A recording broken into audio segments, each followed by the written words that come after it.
Valpoi पोलिसेन carry चेकपोस्टाचेर सुमार 2,10,750 kilo बेकायदेशीर गोमांस जप्त केला। मेळिल्ले म्हायती प्रमाण भाजी व्हरपी बोलेरोंतल्यान बेकायदेशीरपणान गोमांस घेवन बेळगांवसावन पणजे येतालो। ह्या प्रकरणात पुलिशेन ड्रायव्हराक ताब्यात घेतला। सादिक नायकवाडी अशें दुबाविताचें नांव जावन आसा। पुलिशेन गोमांस आनी गाडी जप्त केला। फुडलो तपास सुरू आसा। राज्यात बेकायदेशीर गोमांस जप्त करपाचे प्रकार दिसान दीस वाढत आसा।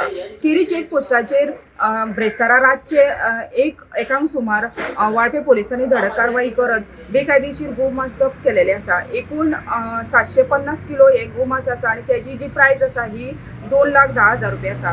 खरें म्हणटा तर जेन्ना केरी चेक पोस्टाचेर बेळगांवच्यान गोव्याचे दिसून येताली एक बोलेरो, तितून भाजी भरलेली आसलेली आणि जेन्ना पोलिसांनी संशय आल्या नंतर ती चेक केली तेन्ना तांकां बेकायदेशीर जे गोमांस आसा हे मेळिल्ले आसा। तेंच्या कडेन खंयच्याच प्रकारचे कागदपत्र नसलेली, ताका लागून वाळपय पोलिसांनी गाडी सकट जे गोमांस आसा हे ताब्यात घेतलेले आसा। सद्या जे वेटरनरी डॉक्टर आसा त्यांनी चेक केलेले आसा आणि सादिक नायकवाडी हो कर्नाटकाचो, ताका सद्या ताब्यात घेतलेले आसा। ह्या प्रकरणात वाळपय पोलीस फुडलो तपास करीत आसा। वाळपयच्यान गोमंतक टीव्ही खातीर सपना कामत।